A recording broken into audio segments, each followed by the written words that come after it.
So, dear journalists, pleasure to be here. It's a great honor to be here, and a great honor indeed to host also today, this morning, this important debate in the Security Council on the protection of civilians in armed conflicts.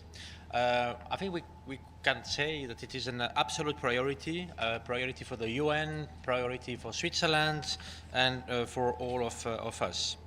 Protecting civilian populations in armed conflicts, the problem is indisputable, and I think the need to act is non-negotiable.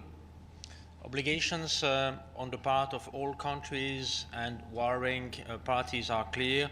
It is one of today's pressing issues in view of Russia's war of aggression against Ukraine, civil war in Sudan, the surge in violence in Gaza, and the simmering tension in many parts of the world, for example, in the eastern part of the Democratic Republic of Congo, which I visited just a few weeks ago. And it's a huge problem. It was also clear to see this point in the debate. More than 100 armed conflicts are raging worldwide. Large numbers of people are dying as a direct result of fighting, but even more are dying indirectly sorry, as a result of hunger, disease, and the lack of health care. And every minute, even as we speak, it is society's weakest who are worst affected: children, the elderly, the sick, and people with disabilities. I think it's also a very important concern for my country, for Switzerland. It is an issue that Switzerland has been strongly committed to, and this for a very long time, namely international humanitarian law. As a depository state of the Geneva Conventions of 1949, which protect non-combatants, and as the seat of the ICRC. And as you know, the work of the ICRC in protecting civilian populations is invaluable. And that means that the topic of the debate in the UNSC goes to the heart of Switzerland's humanitarian engagement. We see the problem, but we know also that solutions exist. There are a clear framework with the Geneva Conventions. We have also clear adopted resolutions in 18 and in 21 to that effect, and this adoption was unanimously. So we have the legal framework, we have the political and operational tools to protect civilians in armed conflicts, and we just need to apply those instruments, and for that there needs to be sufficient political will. Voila, and today, maybe in the last point, Switzerland highlighted 5 ways to achieve a better protection. Ending attacks on supplies of essential goods immediately, ensuring full and quick access to humanitarian aid for all, and anyone using hunger as an instrument of war will be held accountable. And 4 points involving women in all decisions, and continuing protection after peacekeeping missions. So thank you everybody for being here and for the occasion to have this debate continuing this afternoon. Thank you. So, thank you. Monsieur le Président, je suis Célia de la Varenne pour Africa Confidential. Je vais poser ma question en français. Ce débat est un débat qui revient régulièrement au Conseil de sécurité, les conflits et les guerres aussi, et régulièrement les femmes, les enfants, les civils sont les cibles de ceux qui se battent. Donc comment envisagez-vous de remédier à ça? Vous ne pouvez pas évacuer toutes les femmes, les enfants, tous les civils d'un pays. Non. Alors comment comptez-vous faire? Parce que finalement, il n'y a pas de résultat. En tout cas, pas vraiment. Merci pour la question, il faut une protection particulière renforcée pour les civils. C'est le premier point. Le deuxième point, le débat de ce matin, nous avons voulu le placer au plus haut niveau possible. Il y a plusieurs présidents de pays qui sont là ce matin. On a essayé vraiment de poser ce débat au niveau. La société civile est présente également dans le briefing au début.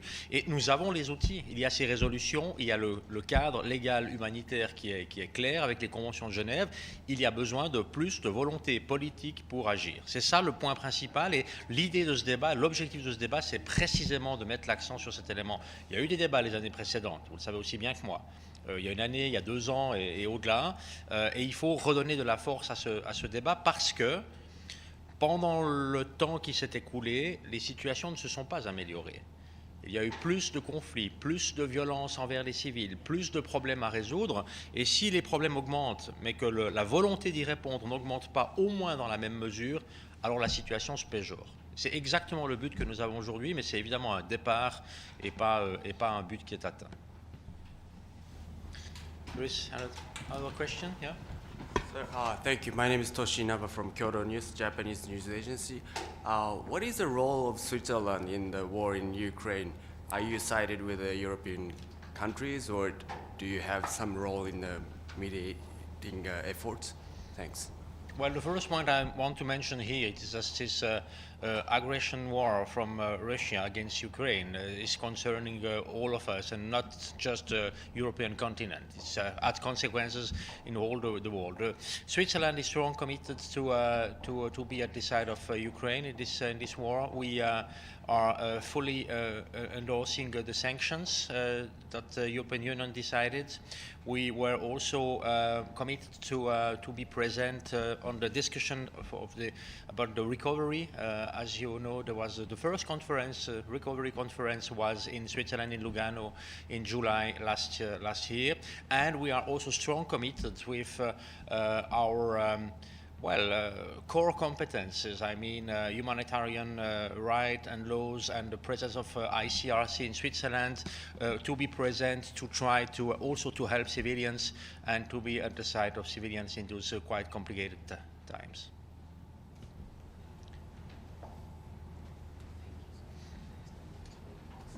Question? Laurent Siro, Bourg-Keystone ATS. Après le débat de ce matin, votre objectif c'était de sonner ce réveil international. Est-ce que vous êtes rassuré par ce que vous avez entendu? Ce qui m'a frappé ce matin, c'est des contributions qui étaient plus substantielles, enfin si j'ose dire ainsi, hein, des contributions qui étaient plus substantielles que ce que je craignais. Quand même un signe assez intéressant. Alors, c'est un débat, le problème de ce genre de débat, c'est qu'il y a en fait un très large accord sur la reconnaissance du problème, sur la nécessité d'agir, sur ce qu'il faudrait faire, mais avec ça, on n'a pas encore atteint les changements sur le terrain. Mais il faut commencer par là quand même. Et donc, on verra la suite du débat, mais ce que j'ai entendu ce matin depuis les briefings, aussi le briefing du secrétaire général, de la présidente du CICR, de la représentante de la société civile, et puis les premières interventions jusqu'à maintenant m'ont montré que tout le monde est conscient, me semble-t-il, que ce débat doit avoir plus de place, qu'il doit prendre plus de place que ça a été le cas encore récemment, et qu'il y a vraiment un urgent besoin d'agir. Donc je pense de ce point de vue-là, c'est un bon signal. Voilà, s'il n'y a pas d'autres questions, je vous remercie. Thank you very much. Et je vous souhaite une belle journée. Merci.